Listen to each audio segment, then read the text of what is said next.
shark. Swallow you whole. I value my neck a lot more than $3,000, Chief. Find him for 3, but I'll catch him and kill him for 10. $10,000 for me by myself. For that you get the head, the tail, the whole damn thing.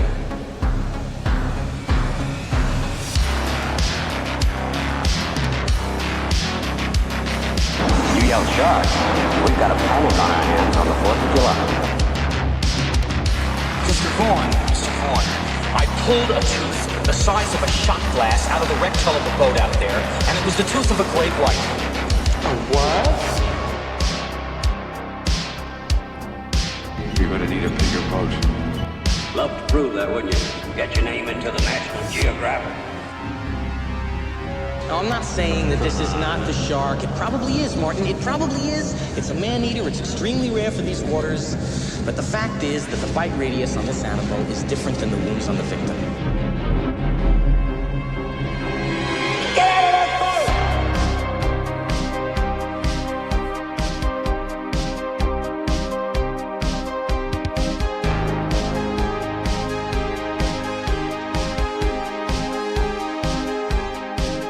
Well, this is not a boat accident. There wasn't any propeller. There wasn't any coral reef. And it wasn't Jack the Ripper.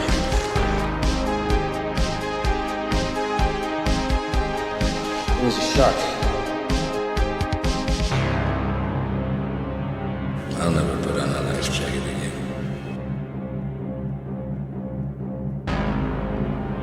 Welcome back to another episode of the Jaws Obsession, where we are here to share with you, prove to you, convince you, or remind you that Jaws is the greatest movie of all time. Thank you for returning for this episode 79, and this one's going to be all about Mr. Posner, part 2 in our 5-part Selectmen series. And we are having one episode dedicated to each of the Selectmen in the Amity Town Hall featured in Jaws. And in doing so, we're trying to get a little bit more characterization into Mayor Vaughn's background.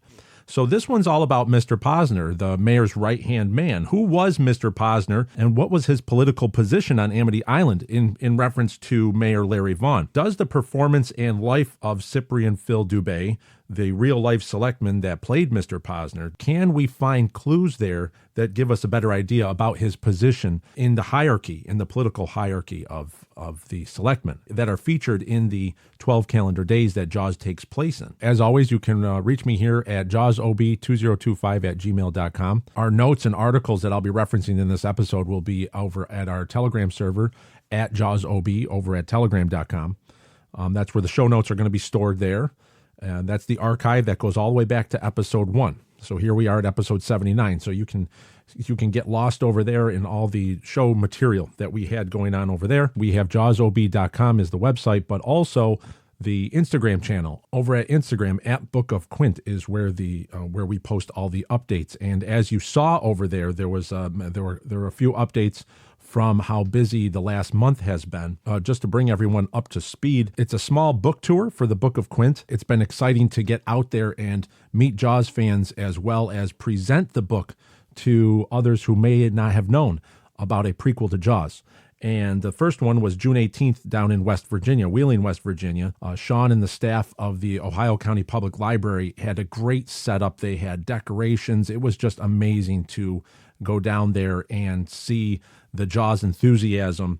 And there's a replay of that event where I did a presentation for the Book of Quint that went out live, but the replay can be found either at Facebook or over at YouTube at JawsOB, which is the Jaws Obsessions YouTube channel, for a chance to be able to stand there and present the project from the inception of the novel to the writing to the rollout, and be able to communicate the intentions behind the novel, but also get into a lot of the history with the USS Indianapolis.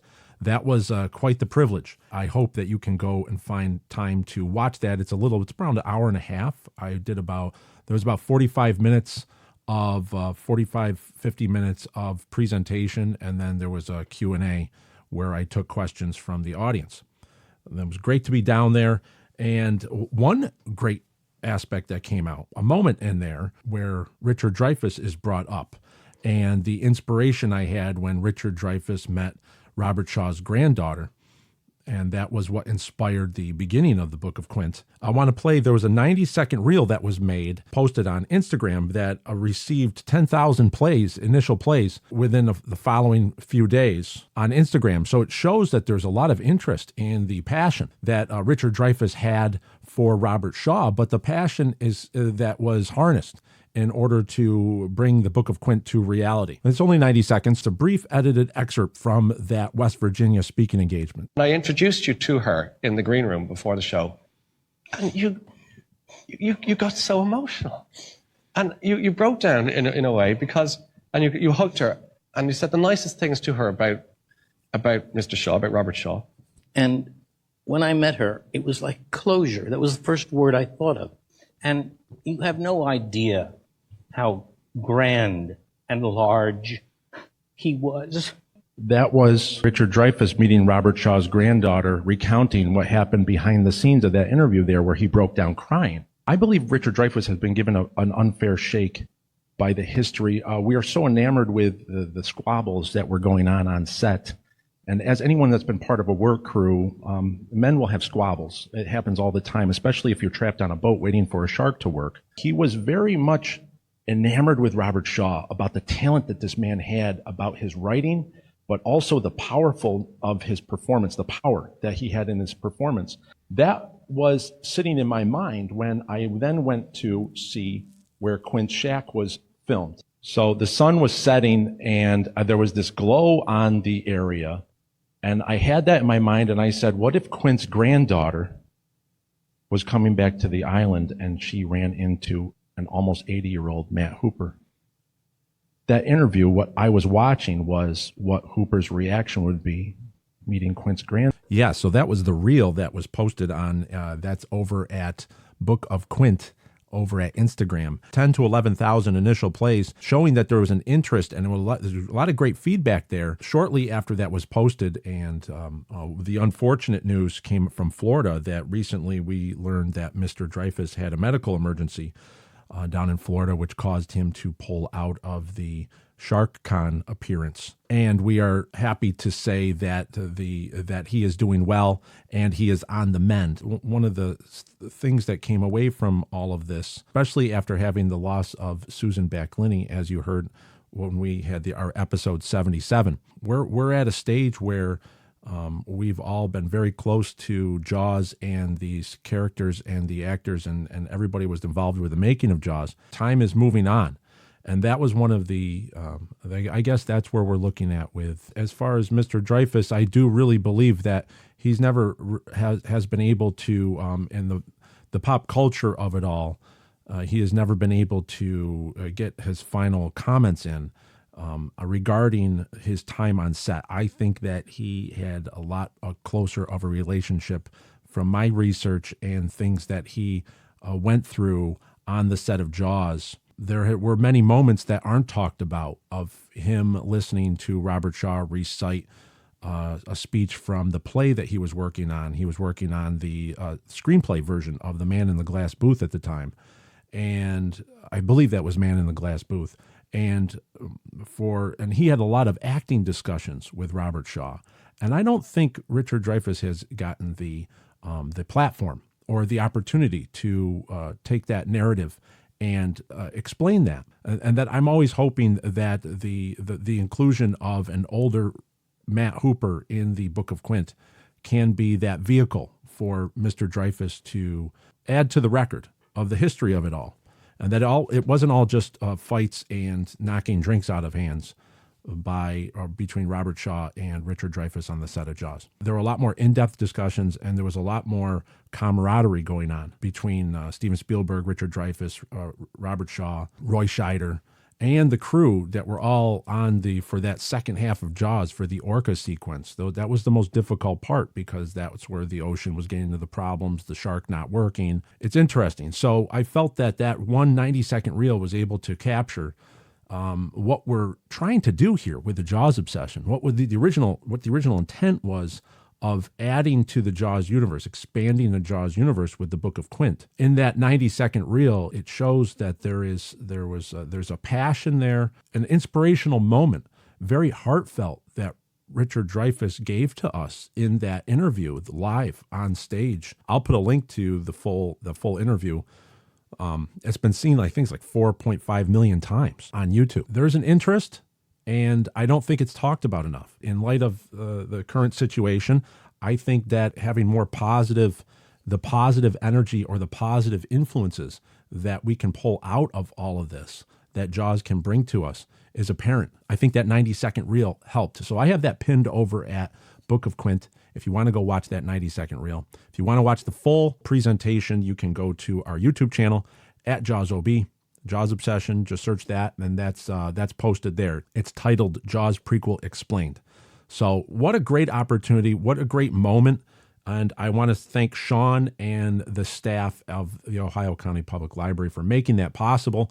Definitely going to go back there next year. We have to go back there next year. That would be a really great time. Thank you to them. So that was on June 18th.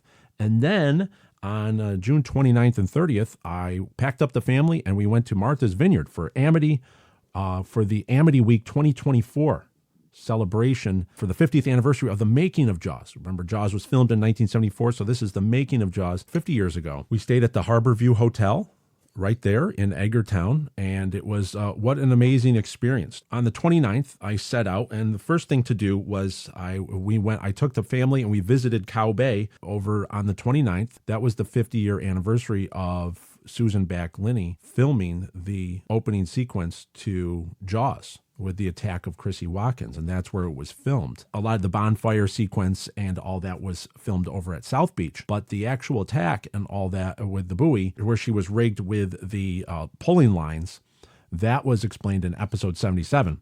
That was filmed on Cow Bay, not too far from the 4th of July beach that you see in Jaws when you go there. So I packed the family up and we went there. That was the first stop. It was a little bit of a storm, a little bit of gray skies, but just being there and taking a moment to remember Susan and her contribution. As to me, it's the greatest stunt performance, one of the greatest stunt performances in cinema history. A memorable moment to be there in that area where 50 years ago, that was the third day on the 29th. We did our research using some of the notes from Matt Taylor's book, Memories from Martha's Vineyard, and he has a shooting schedule there. He has the call sheet and the dates and times that Susan Back-Linney was on set.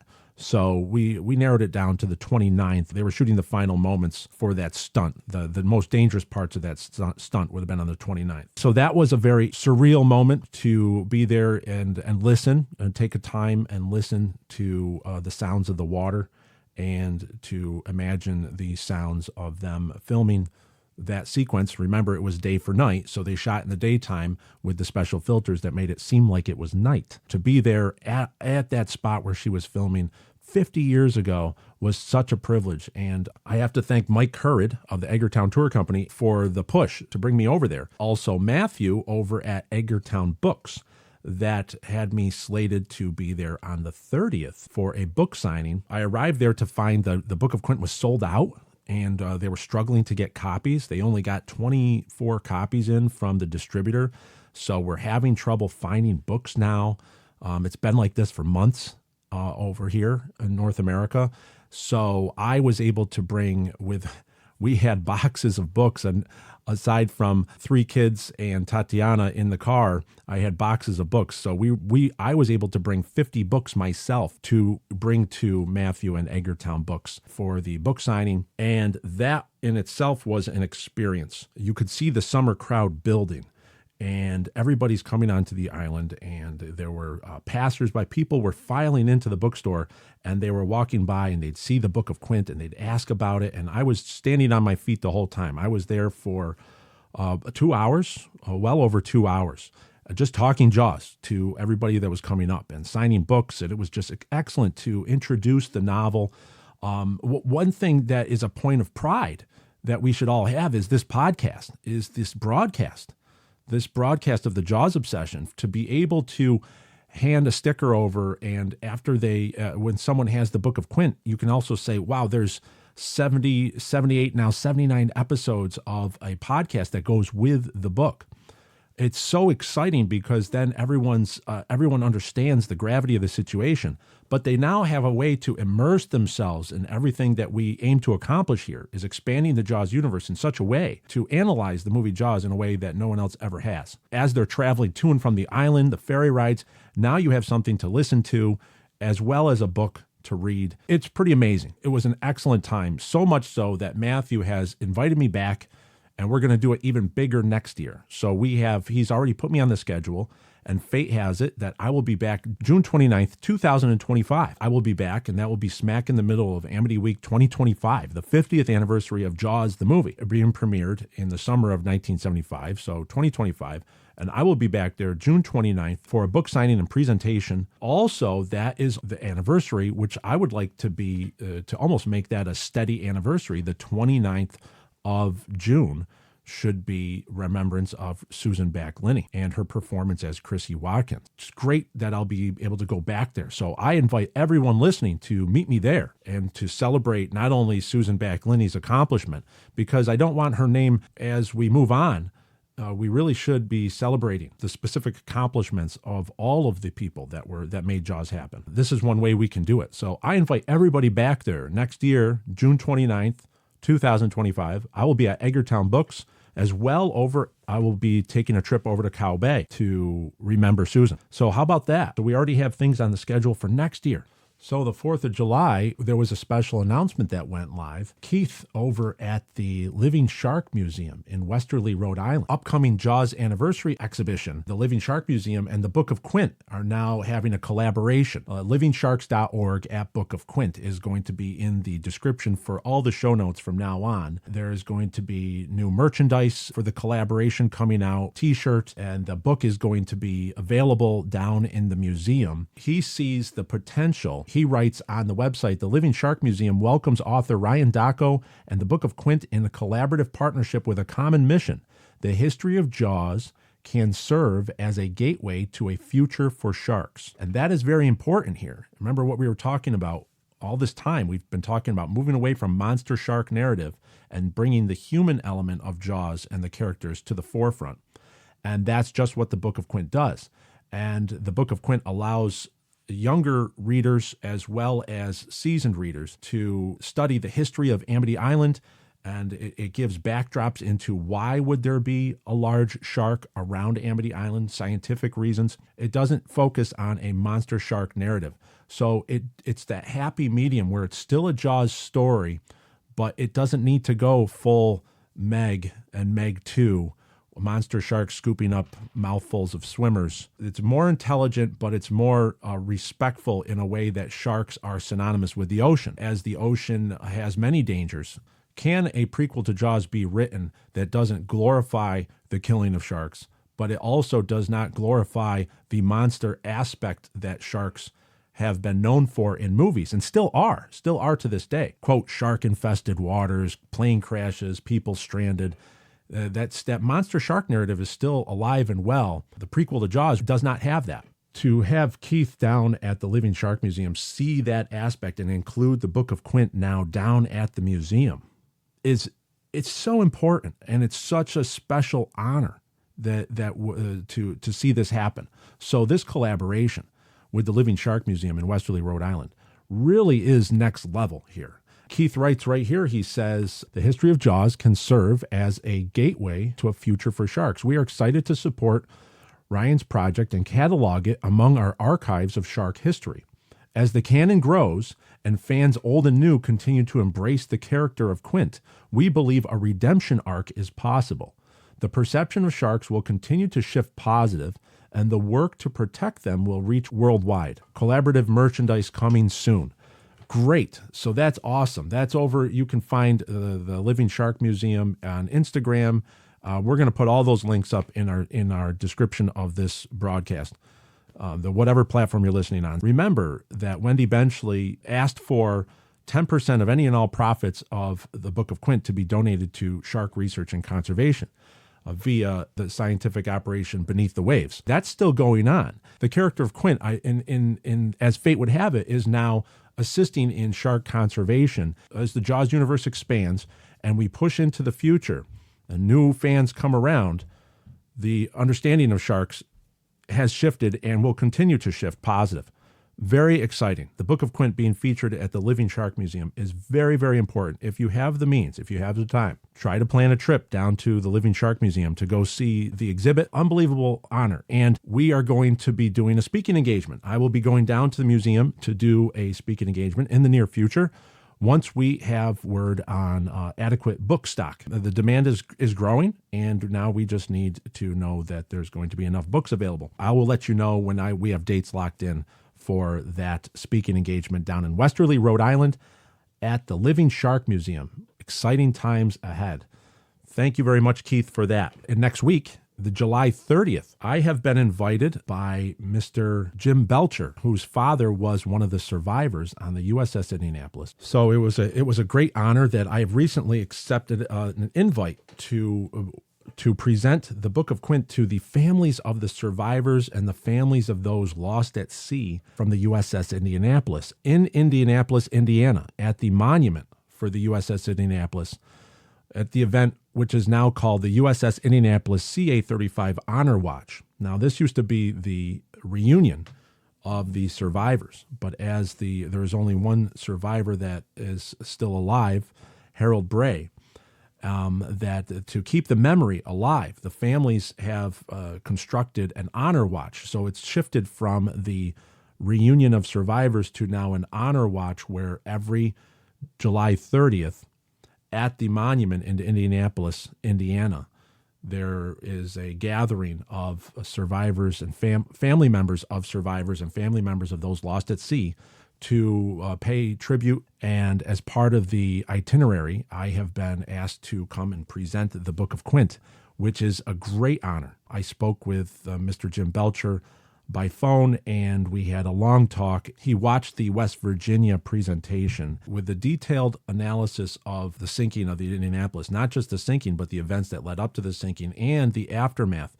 What was it like for those who survived to live with the guilt of surviving some of these men felt? And that is where the Book of Quint is anchored.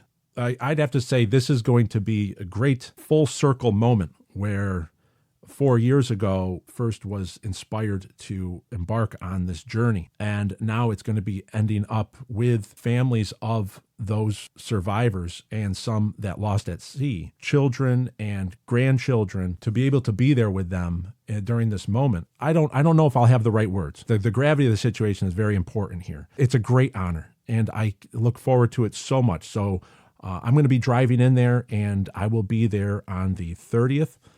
The 29th, we're going to be going to the Indianapolis Museum to look at some of the history of the moment. And then on the 30th, it's going to be from sunrise all throughout the day, different tributes happening at the monument for those on the USS Indianapolis CA-35. July 30th, I will be there. Remember with episode 65 last summer, Ed Rodriguez out in California was able to get a book to Harold Bray, the last surviving member of the USS Indianapolis crew, who's still alive, and he lives out there in California, and we were able to get a book to him. So we had that was episode 65.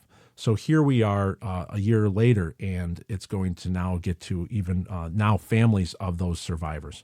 So I'm excited to see their reactions and to talk and to learn more about the details and the lives of some of these extraordinary people. Very exciting, and I can't wait to share it with all of you, because all of you have been on this journey with me.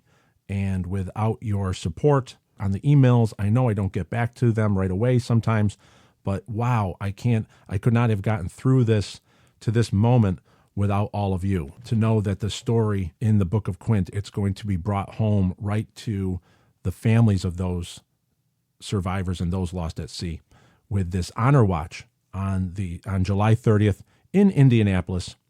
And I will be there all day long. So very exciting. With that, let's get down to it. Let's get back into episode 79 with Mr. Posner. I want to start with an email here that I had from Andrew, friend of the show, Andrew Curry wrote in with a review of the last episode. Andrew Curry has been always there to, he gave us valuable information into the Brody's Books episode 75. I'm forever grateful, and I'm always curious when he writes to me regarding information. So he wrote an email and he said, "Hi, Ryan, thank you once again for providing plenty of thought-provoking information in your latest broadcast, episode 78, The Silent Selectmen.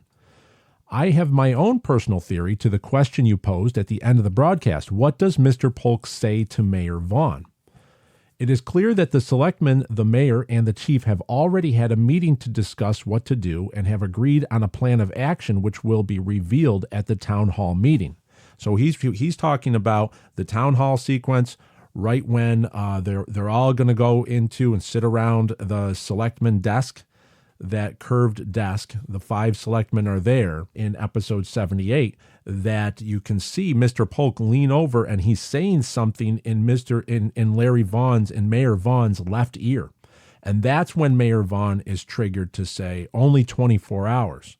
So we were trying to get into what is he exactly saying. But what Andrew is saying is that clearly the mayor and the chief have already had a meeting to discuss what to do and have agreed on, and the selectmen have all had a meeting to discuss what to do and have agreed on a plan of action, which will be revealed at the town hall meeting to the town folk, to the townspeople.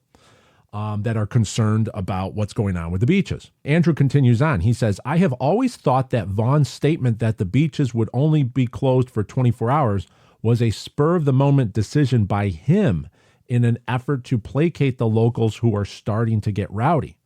Also, my impression has always been that the chief was not going to be spokesman at the public meeting, but that Vaughn, as mayor, would make the announcements.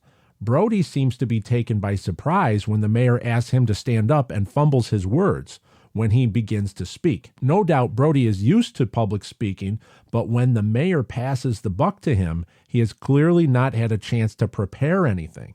That's a very keen insight right there. So he's talking about when they all file in, Brody's sitting down like they're all going to hear the mayor speak. And then all the selectmen take their places at the desk. How do you feel about it? Let's have some water. That's private business between you fishermen and Mrs. Kentner. Martin, would you please? Chief Brody. So that at that point, you can see that Martin comes around and he's like, "Oh, okay, I have to make the statement." So the mayor kind of puts him on the spot there. So there was a meeting before all of this between the selectmen and Chief Brody. And that's what Andrew Curry is getting at here. So he continues, he says, when the chief does confirm the beaches will be closed and the crowd erupts, Vaughn is in danger of losing control of the meeting. That is when Mr. Polk, an experienced ex-mayor of Amity, in an effort to calm the crowd, says something to Vaughn. I now think his words may be something along the lines of, "Tell them it's only for 24 hours. I have always suspected this has not been discussed at all during the initial meeting due to Brody's reaction. Plus, if you look at the reaction of the selectman sitting on the right-hand side of Vaughn, as he is saying it's only 24 hours, the expression on his face seems to suggest this is news to him also, and presumably the rest of the selectmen. This adds weight to my theory that Mr. Polk came up with the idea at this precise moment and suggested it to Vaughn. Prior to listening to episode 78, I did not know the name of Mr. Polk or even imagine that he had been mayor of Amity prior to Vaughn. But this fits in nicely with everything else in that scene. Thank you once again for giving us Jaws fans your valuable time, thoughts, and insight into the greatest film ever made. Kind regards, Andy Curry. Thank you, Andrew. Yes. So what we're looking at here is he brought up the reaction of the selectmen sitting on the right-hand side of Vaughn as he's saying it's only 24 hours. And that is Mr. Posner. Mr. Posner is the one on the right-hand side of Vaughn. And remember what I was saying before, and it's interesting because Mr. Posner only has a few lines in the movie, but a lot of his most valuable performance is the expressions that he gives to reactions to what Larry Vaughn is saying. And that is where we can actually get some clues out of there. But to figure out some history into Mr. Posner, we need to look at Cyprian Phil Dube, the real life selectman that they used, that they cast for playing the role of Mr. Posner. Who was Cyprian Phil Dube? I went through all of my Jaws literature here. On page 21 of Memories from Martha's Vineyard, the definitive behind-the-scenes look at the greatest suspense thriller of all time, Matt Taylor writes about Islander Phil Dube, appointed by Rhodes to the Amity Selectmen's bench, served as an Edgartown selectman throughout the 1960s and 70s, and is most widely recalled for his skill as a master bricklayer, the craftsman responsible for Edgartown's distinguished brick sidewalks. Carl Gottlieb, in the Jaws log, the 25th anniversary edition, where he has expanded notes on the towards the end on page 203, Carl Gottlieb writes about Phil Dube, who played a selectman, the one who was reluctant to take his family into the water on the beach. He was a mason contractor and laid the first brick sidewalks in Edgartown, and in real life he served as selectman and assessor in Edgartown for 20 years. In semi-retirement, he held the position of building inspector for several years. He died in Florida in 1999 at the age of 90. Cyprian Phil Dube, so Philip Dube, but he was known as Phil Dube, Phil. So he is the selectman that you see to the right-hand side of Mayor Vaughn.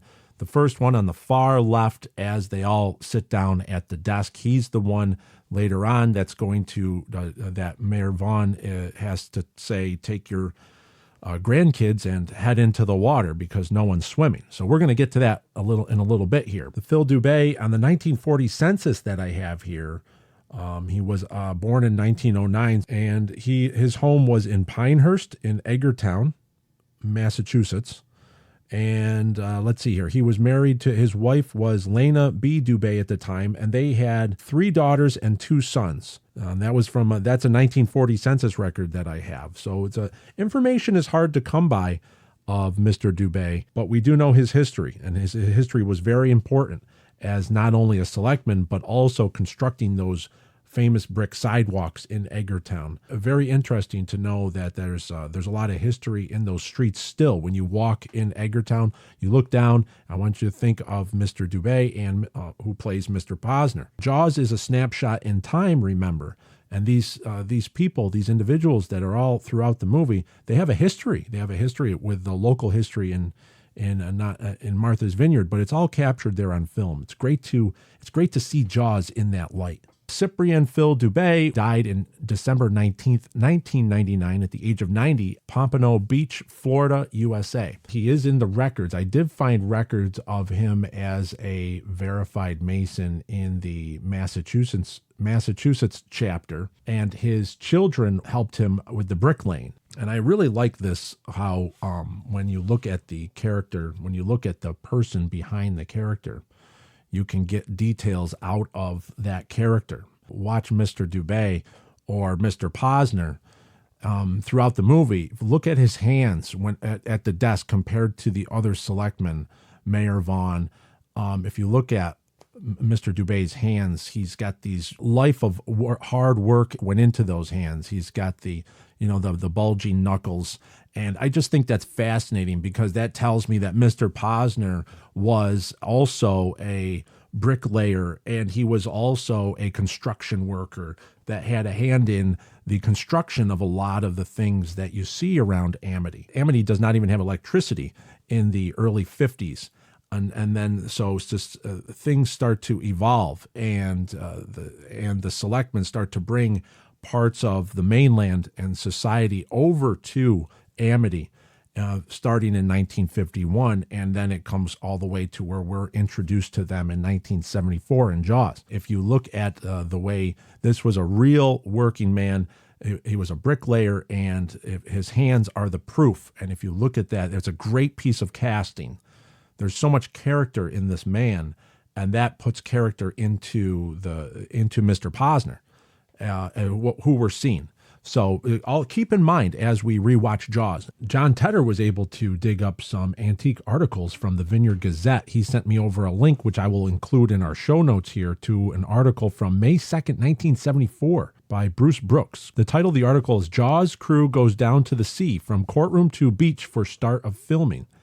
Now, this is really interesting because this answers a question that we had in episode 78 when Bob Carroll, who played Mr. Polk, was quoted as saying that he was that there were some legal hurdles with some of the selectmen that were against some of the sets being built, and there were zoning laws being broken by the Universal production company, and that he stepped in to try to pacify these legal hurdles. And one of his suggestions was to the crew to just hire or just to cast some of the politicians and locals in the movie, and that would actually make them more acceptable to the production as it's moving forward.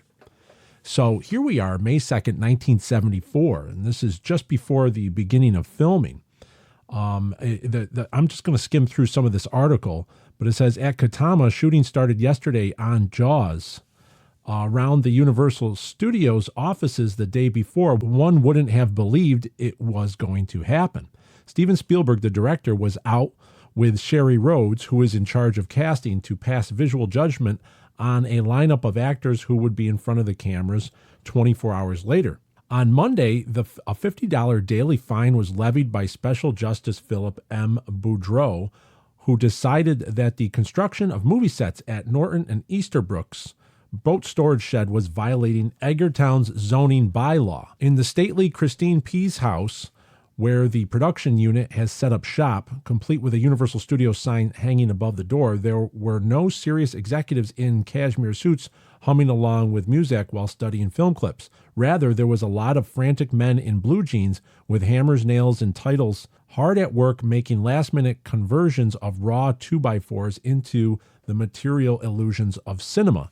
This is what we were talking about with Marty Milner, who was the construction foreman on Jaws back on episode 50.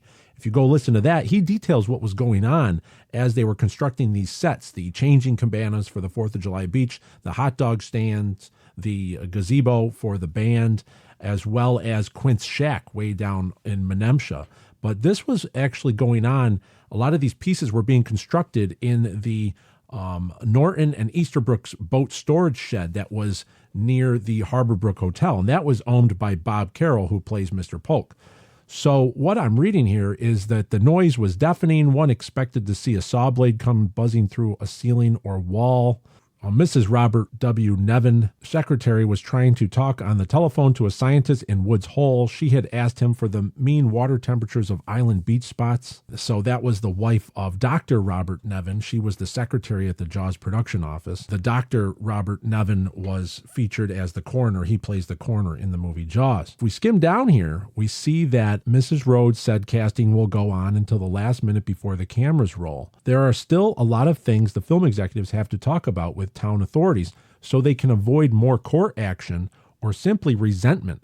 Monday's district court question was resolved as it began in good will and misunderstanding, but Mr. Fargo made it clear that such tangles are not what Universal wants to cause here on the island. The cause of action in court was a complaint filed by Cyprian P.R. Dube, Edgartown zoning inspector. On the advice of Richard J. McCarran, town council, Mr. Dube thought the set construction illegal.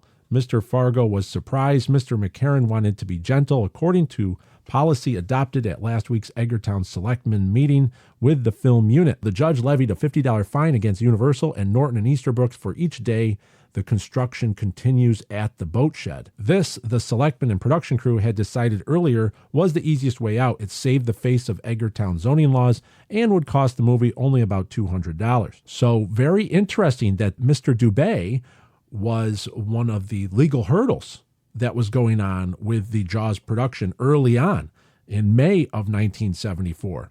And it just so happens he ends up getting cast as Mr. Posner here. And somehow, after he was cast, as Bob Carroll predicted, as he was cast, possibly that's why those production hurdles slowed down. And that's why much of the film was made in Edgartown, because then they would have had a friendly group of selectmen without any selectmen objecting to the production, because Martha's Vineyard is made up of different townships, and that by sticking to an area where they had free reign, or actually were able to move around the town of Edgartown and set up shop and film, as well as have support by local businesses, because we know that the Kelly House and the Harborbrook Hotel, as well as the boat docks, were owned by Bob Carroll, and that's where they could film like the tiger shark scene and all that kind of stuff.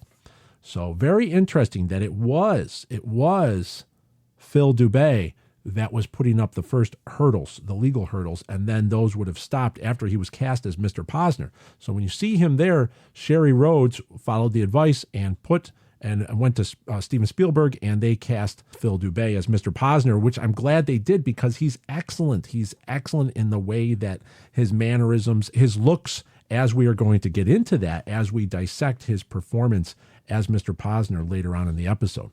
But that answers the question from episode 78, was who was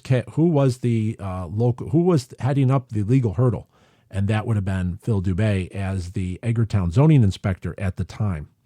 So once he was cast as the role, obviously the zoning issues would have dried up, because he wants to see himself in the movie. He would like to see the movie finished. So that was the strategy, and that's what Jaws used to continue filming on Martha's Vineyard back in May of 1974. With that, let's jump into the Jaws timeline. Let's go into Jaws, the movie Jaws itself. This stuff isn't going to help me in August. So we have to come down to over here, the 11 minute and 21 seconds into the movie. We watched Chief Brody march down the street, and now he's in the hardware store. And now he's coming out, and here comes Hendricks with the police truck. Chief, Polly sent me to find you to tell you that there's a bunch of Boy Scouts out in April Bay doing their mile swim for their merit badges. I couldn't call them in. There's no phones out there. Okay, in the back you can see Vaughn's Realty office in the back, with the lady putting the red, white, and blue streamers around the post for the front porch. So right there where the mayor comes out, you can actually see. So you can see that the mayor comes out of the porch, but who follows him? You have Meadows, the reporter. You have Dr. Nevin, who's the coroner. And then you have two of the other selectmen. You have Mr. Posner, but you only catch a glimpse of him behind Murray Hamilton, behind Mayor Larry Vaughn. And then you also have Mr. Denherter, who is the other selectmen. What I find interesting is of the four other selectmen, Mr. Posner and Mr. Denherter are the closest to Vaughn, and there's more clues later on into this, but they're the ones that are actually with Larry Vaughn on the morning of the discovery of Chrissy Watkins. The coroner goes over there to have a powwow with them about, obviously says it was a shark attack, because he tells Chief Brody that on the phone, but they're all in a meeting with the reporter Meadows. It comes out of his office and then goes into Vaughn Realty, where they're having an internal discussion with Dr. Nevin, the reporter, Mr. Posner, Mr. Denherter, and Larry Vaughn. And then they all come out and try to intercept Chief. What do you got there? Listen, we had a shark attack at South Beach this morning, Mayor. Fatal. I better batten down the beach. Now, you don't really get any glimpses any further than that of Mr. Posner. I do have behind-the-scenes photos of the filming, and they are all there. We just have a very small frame, a few frames of Mr. Posner showing that he is actually in that office with Larry Vaughn and coming out for that sequence. Where is Mr. Polk? Nowhere to be found. Also, where is Harry Kiesel, Bad Hat Harry? He's over working on his bicycles because he's got the Kiesel bicycle rental. Those two guys are kind of off to the side. These are two guys that are kind of always there. They're always around. And later on, you'll see Mr. Polk kind of joins them. What happens in the next scene, if we go to the 12-minute mark,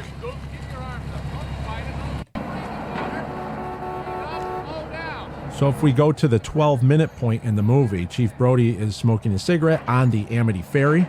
And here comes Mayor Vaughn's car. Now, it's very interesting. As they pull on, you have Meadows is driving, you have Dr. Nevin in the middle, in the front center, and then you have Larry Vaughn riding in the passenger seat. In the back, you have Deputy Hendricks, and then you have Mr. Posner in the back seat. So what you have is they all get out of the car. You have Meadows, Dr. Nevin, and Larry Vaughn. Martin, you going to shut down the beaches on your own authority? They go over to confront the chief, while Mr. Posner and Hendricks hang out in the back. Okay, so there must have been, for this to happen in the coordination that it's happening, is that there was an internal in-car discussion about the mayor and Meadows and Dr. Nevin, and that they're going to go and discuss this with the chief, and the two others stay back. Mr. Posner and Hendricks stay back and stay out of the way. As the discussion is going on. Well, what other authority do I need? Technically, you need a civic ordinance or a resolution by a board of selectmen. That's just going by the book. We're really a little anxious that you're rushing into something serious here. It's your first summer, you know. What does that mean? I'm only trying to say that Amity is a summer town. We need summer dollars. So after he says we need summer dollars, you can see Mr. Posner and Deputy Hendricks are having a discussion way off to the side in the background. So they're discussing what's going on here. Now, what I truly see here is Mr. Posner is controlling what Hendricks' interpretation of the events and motives are. So he's making sure the mayor has allies, but what he's doing is making sure that the mayor has access to Brody without Hendricks being there, without Hendricks injecting his 2 cents, or without Chief Brody having to almost have Hendricks as a fallback. Remember, Brody and even Hendricks for this point, they clearly have had discussions about that they know it was a shark attack, and obviously Chief is ready to ring the emergency alarm, put up the signs, close the beaches. He's having that's his gut reaction. And Hendricks had that gut reaction as well when you heard him about, we got to close the beaches. What do you got there? Listen, we had a shark attack at South Beach this morning, Mayor. Fatal. I've got to batten down the beach. I've got to batten down the beach. So Hendricks was all in. We had a shark attack. He's all in on that. Not very much later. I'm only trying to say that Amity is a summer town. We need summer dollars. And now he's hanging out in the back as they obviously had a discussion with him in the car. And Mr. Posner is keeping Hendricks back away from Chief Brody so they can now work on Chief Brody. It's there's a lot of political maneuvering in this scene, which is very interesting. They don't want the Chief and Hendricks together at this moment, and Mr. Posner is making sure that does not happen. That's why he's hanging back, or else he'd be up there in the discussion as well. He'd be up there, as a witness to everything that's going on. So he's in the back, kind of making sure that Hendricks also is on the same page as everybody. And that's how they're doing this, and that's how they're going to convince Chief to go against his gut instinct and not close the beaches. I think that is very interesting, the coordination that goes on into this sequence. If people can't swim here, they'll be glad to swim at the beaches of Cape Cod, the Hamptons, Long Island. That doesn't mean we have to serve them up a smorgasbord. We never had that kind of trouble in these waters. Different characters drop out of the conversation, so it's almost that they understand that the mayor is the final arbiter here. The mayor is the final one that's going to go in, and he is going to be saying, making the final move on Chief Brody. So the coroner says his part and then backs away, and then the Meadows, the reporter, says his part, and then he backs away from the conversation. And that just leaves Brody and Mayor Vaughn. I appreciate it. I'm just reacting to what I was told. Martin, it's all psychological. You yell Barracuda. Everybody says, huh? What? You yell shark. We've got a panic on our hands on the 4th of July. And all while we're seeing this is we're seeing Mr. Posner and Hendricks having a discussion in the back. So Mr. Posner is acting as the right-hand man here of Mayor Vaughn. Mr. Posner is doing to Hendricks what Mayor Vaughn is doing to Chief Brody. Very interesting. So that's why the next time we see Mr. Posner, and that's why we see him get seated at the right-hand side of Mayor Vaughn. He's on the right hand. I think that is very interesting because that is the hierarchy that we're looking at here. We had the former mayor, Mr. Polk, is center table, and now it goes to Mayor Vaughn.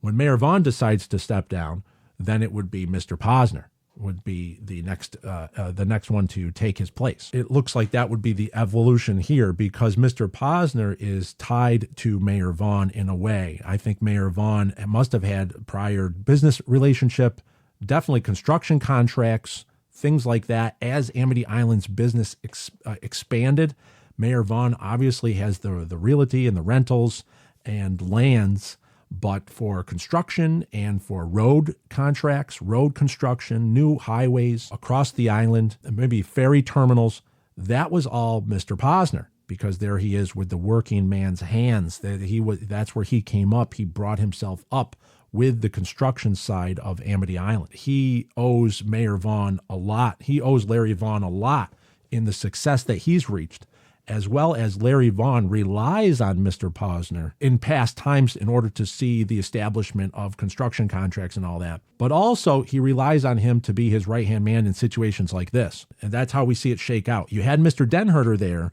earlier in the day at the Vaughn Realty when they were discussing on how to handle it. But once it started getting out and they said, okay, we have to go and discuss this with the chief and convince him not to close the beaches, Mr. Denherter is not there, but Mr. Posner is. So Mr. Posner is very, very close in his relationship with the mayor. So let's skip ahead now to the town hall. You know that there's a shark around here. Oh, look, I can't argue with you. Okay, so we see them arguing. We see now Mr. Posner and Mr. Denherter arguing with Mrs. Taft at the reward sign in the entrance hallway to the Amity Town Hall. So we see all the 5 selectmen are in the same frame here, and they're all moving down the hallway. And then they file into the council chambers, as the mayor calls it, which is the Amity Town Hall meeting room. Now, remember, this is very deliberate. You have 5 spots at this curved desk, at the selectman desk. All the selectmen take their own seat. They don't randomly just sit down. And the gavel is obviously in front of the mayor. But you have to realize that Mr. Posner is to the right of the mayor. And that's a deliberate seat. In episode 78 with Mr. Polk, the former mayor, he still holds the center spot, so he's the center of the 5. Then you have Mayor Vaughn, and now you have Mr. Posner on the right-hand side of Vaughn. It's just a visual representation of what's going on here. Let's have order, please. Any special questions? Is that $3,000 bounty on the shark in cash or check? I don't think that's funny at all. I'm sorry. All right. Okay, and remember, we're looking at also Mr. Posner's hands. We're seeing the visual cues, the bulging knuckles. It shows a strength. He's got a certain silent strength there.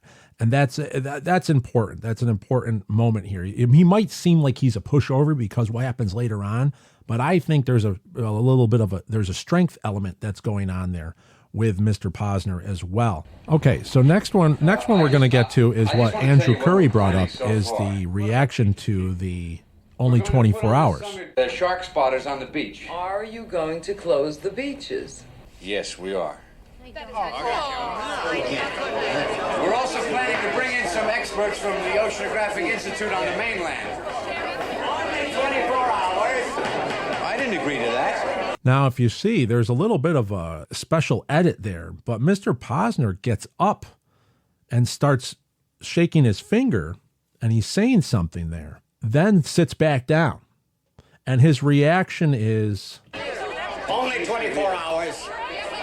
So he has a kind of a shrug, like an approval in a way. And that's what we're saying here, is that the only 24 hours was not discussed at the prior meeting of what they're going to present to the people. Larry Vaughn made that decision right there after Mr. Polk whispered in his ear. What we really don't know what he's saying, but he's saying you better tell them it's only 24 hours or we're dead. I think it's something along that lines that he's saying that if you turn up the volume and you try to isolate it, it's something along that lines is what he says to Larry Vaughn, and Larry Vaughn makes the decision. Mr. Posner stands up and he's saying something. Now, I went to the screenplay of Jaws, and on page 24, the only line that Mr. Posner has that's actually in the screenplay, it's in, this is in the town hall here. Brody, Larry and I have decided to close the beaches for a short time. Pandemonium. A collective nerve has been touched. Vaughn yells, only 24 hours. Brody, I didn't agree to that. Mrs. Taft, that official business could take all summer. Mr. Kiesel, maybe it's better to close. And then it divides into the room has different people yelling out those in favor and those opposed. And one of the people that's opposed was Mr. Polk, which we covered before, where he says, we'll lose business, we'll lose taxes, we'll lose our shirts. But also Mr. Posner, his one scripted line is, nobody has seen a shark. Nobody's seen a shark. That's the line that he has here. And that's what I believe he's saying when he stands up and he's shaking his fingers. You got to look really quick. It's far right.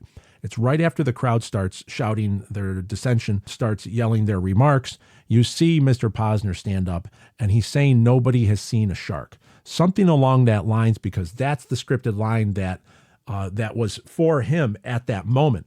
But it wasn't isolated on. In the editing room, obviously, they felt that they had to move this scene along because they felt that for time constraints. So we really don't ever have access to this line. But he does stand up and say something. And then he obviously sits back down because it cuts back to Mayor Vaughn saying only 24 hours. And here in a side-by-side, and we see Mr. Posner now seated, and he kind of shrugs. And he kind of goes, okay, I can agree to that. Because he's one of the ones that was opposed to even closing the beaches. So now he's saying only 24 hours and it seems fine. And that's what Andrew Curry picked up, is that little shrug that he has when listening to Mayor Vaughn say only 24 hours. That's an indication of this came up on the spot. This was not pre-planned at all. Obviously, they didn't even discuss this among themselves before going to the chief, because the chief obviously said, I didn't agree to that. Let's fast forward. So now, 24 hours. So now we have Quint comes into the scene with the nails down the chalkboard. And I really like this. We're going to focus on just Mr. Posner coming up here. Be on welfare the whole winter. Mr. Posner never stands up. Remember, the mayor stands up, and Mr. Denherter stands up, and Chief Brody's already standing, but Mr. Posner stays seated. $10,000 for me by myself. For that you get the head, the tail, the whole damn thing. I love that reaction. The reaction that Mr. Posner ceded to Quint's offer for the head, the tail, the whole damn thing. His reaction is a slight head shake. And that means it's almost saying, no way, we don't want anything to do with that. And that little slight head shake is great acting by this man who was a real life selectman, a real life Mason. That little head shake shows that there's so much that he knows. There's so much history between Quint and the mayor. He knows about this. And he's like, nope, we don't want anything to do with that. It's amazing. It's an amazing little head shake there. Right after, just focus on Mr. Posner. For that you get the head, the tail, the whole damn thing. Right now, he looks down and a little bit of a head shake, and then looks up to the mayor. We'll take it under advisement. We've already discussed why the mayor is nervous at this scene, and for that, you're going to have to read the Book of Quint, because that's the details in the Book of Quint all lead up to this scene. This scene is one of the most powerful scenes in all of the Jaws universe. It's the return of Quint. It's Quint coming back. It is now, everything is coming, all the chickens are coming home to roost. And that is what's interesting. And that little head shake by Mr. Posner indicates that there is a history. And where there are other clues, we've covered that in past episodes, that there is a history between Quint and the mayor. Remember, Quint comes in and says, get the mayor off my back with this zoning crap. And that means that the mayor was really going after Quint about zoning laws, trying to run him off the island. So why was this all going on? And Mr. Posner obviously knows why, and that's why he shakes his head, because we don't want to make it official. We don't want to bring this guy out of the shadows, because he knows the arrangements. He knows about things that happened before in the years past with Quint and Mayor Vaughn, and because he was a selectman, a longtime selectman, Mr. Posner. So amazing. That little head shake. Everybody pay attention to that. That means there's something more going on there. It's a great little addition that Phil Dube, the actor, the non-actor, basically, the real life selectman that was cast as this, just added in that little touch. Perfect. It's just beautiful. So everybody look at that at 22 minutes and 2 seconds into the movie. Look for the Mr. Posner head shake. As we go on to 22 and 28. So now we're going to go from there. We're going to go to the installation of the beach closed signs. And you'll blink if you miss. You'll blink and you miss it. Right as it cuts, if we pause there, we see Mr. Posner, Mr. Denherter, and we see Mr. Polk on the far right. So Mr. Posner is center frame in the back, discussing with some random islanders about the beach closed signs. So once again, in the absence of the mayor, Mr. Posner is out there with Mr. Denherter and Mr. Polk, but they're officially looking at the installation of the signs. Where are they going to go? And when do we get to take these signs out? Because we have the 4th of July is coming up. There's where we catch another glimpse of Mr. Posner at the beach closed installation scene. Is another one you have to look very hard in the background. It's 2 people killed inside of a week, and it's going to happen again. So at the billboard sequence, 51 minutes and 54 seconds into the movie, we have Hooper and we have Chief Brody trying to convince the mayor to close the beaches. It was Ben Gardner's boat. It was all chewed up. So what's very interesting is as they move over, so the scene starts out looking at the hillside, but then as they move over, until it swims up and bites you on the ass. Now wait a second. Okay, so now after that line, if you pause it there, or if you play it, now this is what's very interesting. You see now right there, as when he says you're going to kill this animal, pause it right there at 51:57. Now you have Meadows in the background, but you have the other three of the 5 selectmen. You have Mr. Posner, you have Mr. Denherter, you have Mr. Polk. And I made an error on the last one because I said that Mr. Polk was only in 2 scenes. That's not true. Mr. Polk is in 3 scenes. He's in the billboard scene.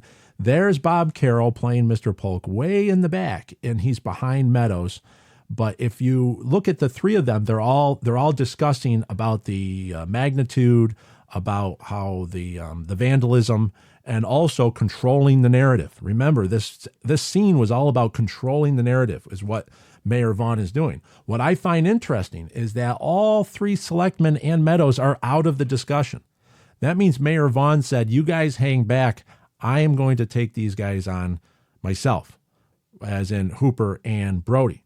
So very interesting is that here's those 3 guys that we saw at the beach closed sign installation scene, and now here they are at the billboard vandalism scene. But there is Mr. Posner in the background. So all 3 of those selectmen were there in the background, and the chief and Hooper are now trying to get the mayor out on his own, and they're almost trying to do what that Mr. Posner and the mayor did to the chief earlier on the ferry, is to separate so they can actually drill down on the points they're trying to make. They've separated Mayor Vaughn from the other selectmen here, and in trying to convince him to close the beaches and not put people in danger. August? For Christ's sake, tomorrow's the 4th of July, and we will be open for business. It's going to be one of the best summers we've ever had. Now, if you fellas are concerned about the beaches, you do whatever you have to make them safe. But those beaches will be open for this weekend. And as he gets in the car to drive away, Chief Brody looks over, and there's Hooper sitting on Hooper's rock. And to the far, far right, we see Mr. Posner. They're all watching. He's part of that group of people, but that's his right shoulder and the back of his head. He's watching, obviously, Hendricks cover up the shark fin with the probably blue paint, trying to salvage that welcome to Amity Island sign. So there's where we see Mr. Posner in that sequence as well. And now we're going to get to the more important sequence that everybody remembers is the 4th of July scene with Mr. Posner. A cloud in the shape of a killer shark. So we have the helicopter go over. And there's Mayor Vaughn. He's kind of upset that they're making a big ruckus. They're making a big show of force here. And everybody's nervous about going into the water. So here we have it. We are now at 56 minutes into the movie. And Mayor Vaughn. Oh, hi, Larry. Why aren't you in the water? I just put some suntan lotion on, and I'm trying to absorb some of this sun. Nobody's going in. Please, get in the water. Okay, very interesting what's going on here. The whole beach is full, and really the only selectman now that's there is Mr. Posner and his wife, and I'm going to assume it's their grandkids because of their age and the age of the children. It just seems like the grandparents taking the grandkids to the beach for the day. Okay, let's analyze. Let's go into exactly what he says as a response. Oh, hi, Larry. Why aren't you in the water? I just put some suntan lotion on, and I'm trying to absorb some of this sun. Nobody's going in. Please, get in the water. So there he is. He's now says, "Oh, hi, Larry," and he makes an excuse up of why he's not going in the water. So I guess what I'm trying to say is this little instance right here, we can now infer that the mayor has never talked to Mr. Posner the possibility of another shark. At this point, the tiger shark was caught and it was killed. And Mayor Vaughn had it ordered for the guys to take it in the morning and dump it in the drink, as he says. So the tiger shark was caught and killed and disposed of.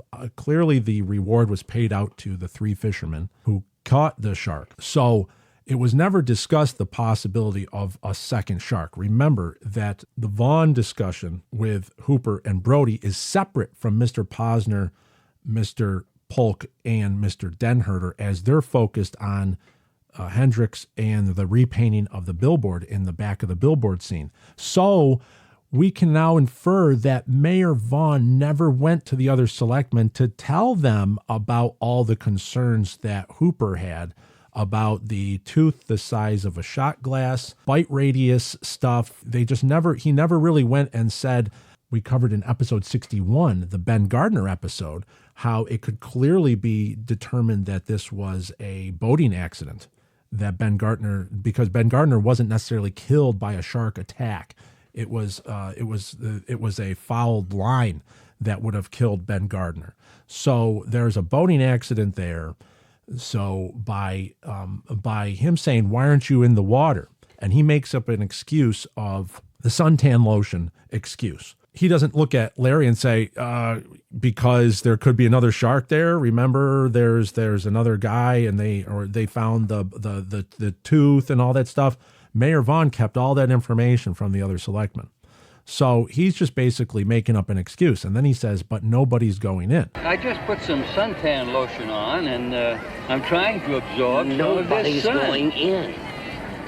Please, get in the water. Okay, 2 things.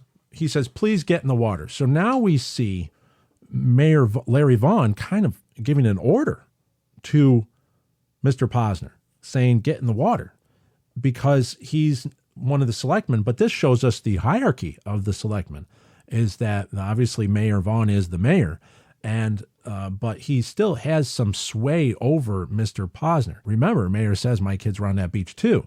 So he goes, why don't you get in the water? He doesn't snap back at Mayor Vaughn. He just basically says, I guess we got to get in the water, because Larry Vaughn's reign holds serious repercussions if you get on his bad side. And I think Mr. Posner owes a lot to his success and the success of his businesses, with his construction business and the contracts that he has had, to Mayor Vaughn. So he's almost beholden to Larry Vaughn. So that's why he acquiesced, and he's going to take his grandkids and his wife and head into the water. But other than that, the second point here is the look, the crossed look, the nervous look to his wife, how they both look at each other. What does this tell us? This tells us so much. Remember, He wasn't privy to the Hooper Chief Brody discussion at the billboard. So why would the concern look? He knows about the killed tiger shark. He knows that Mayor Vaughn is on the news saying we had fishermen caught and killed a large predator. Now the beaches are open and everything's fine. But he's also looking at, obviously, there's all these shark spotters and they got the helicopter and stuff like that.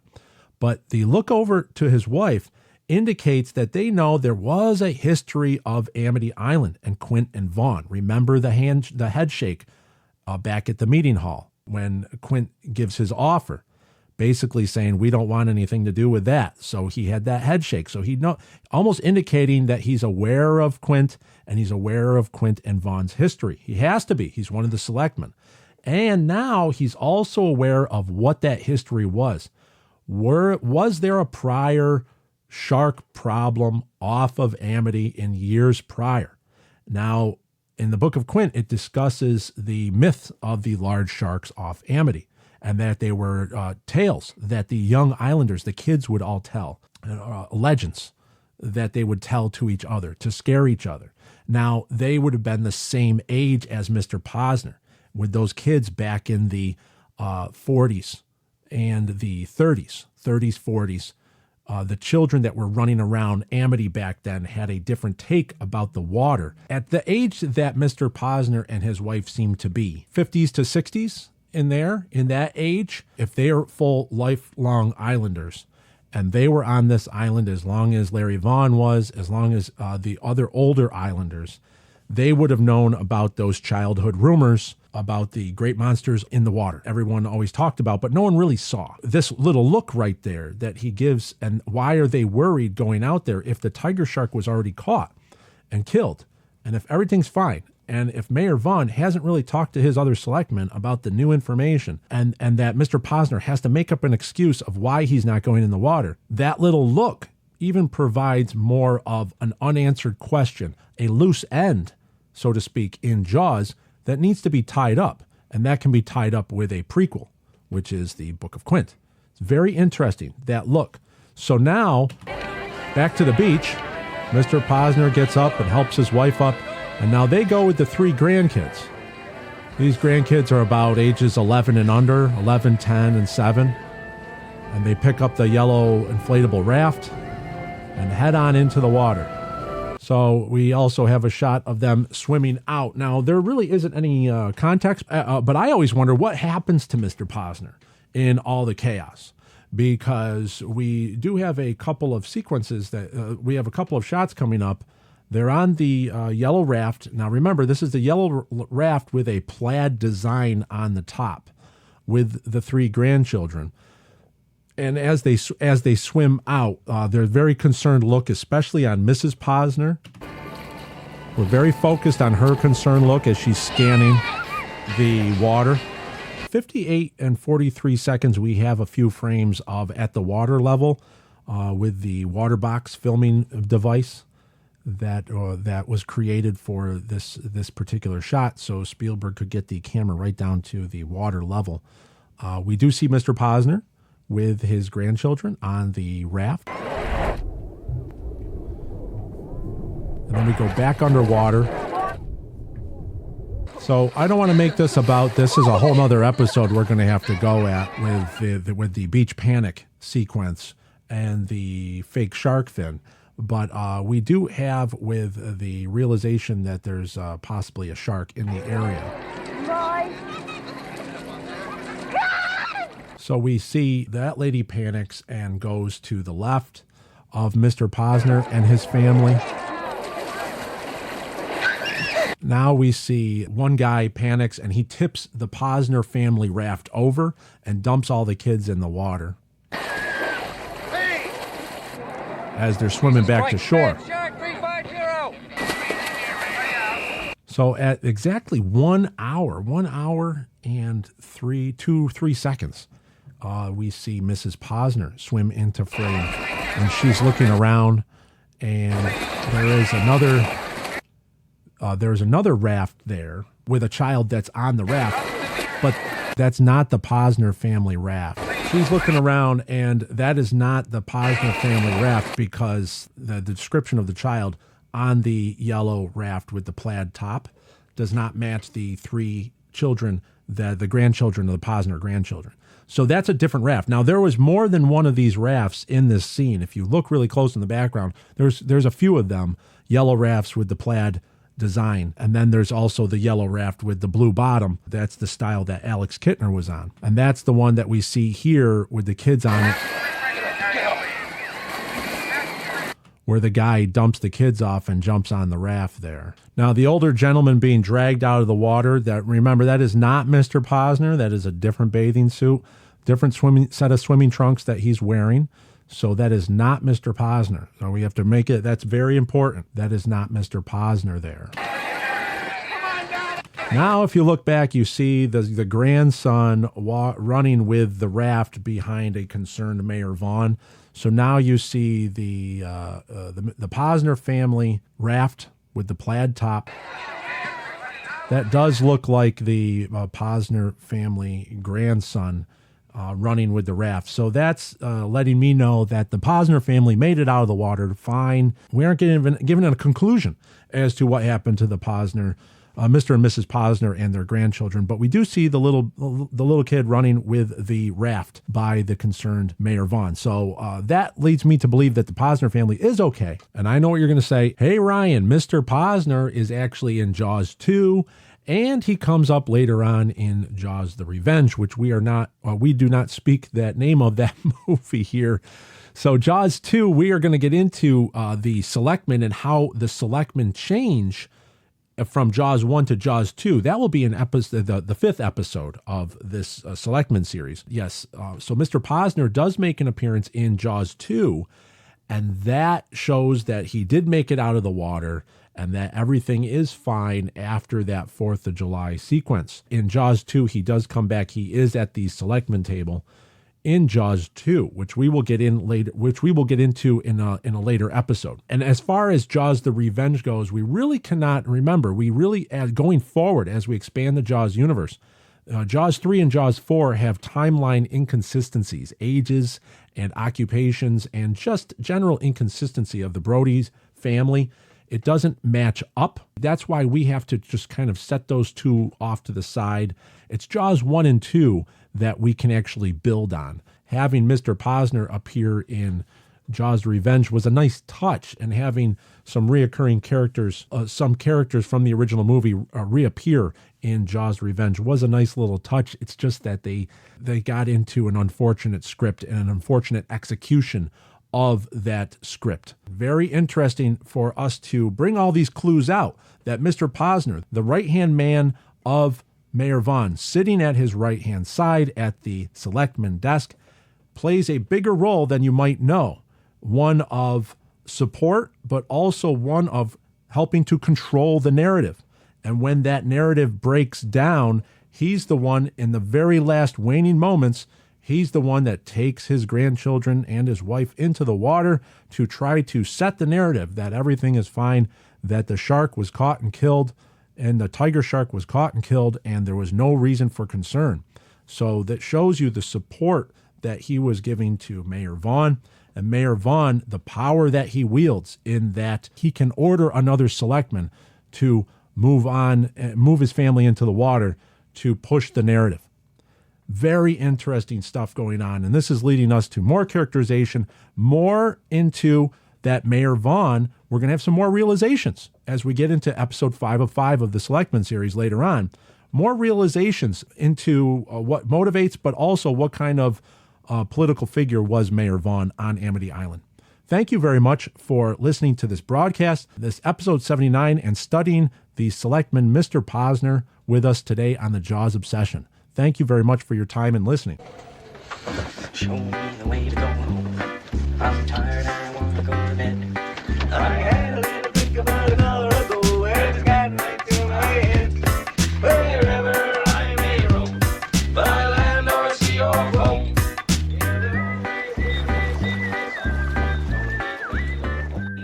So we're moving along here. The next episode is going to be a very, very important one. That's one I've been waiting to get to for a very long time. So episode 1 and 2, the 2-part of the 5-part Amity Island Selectmen series is in the books.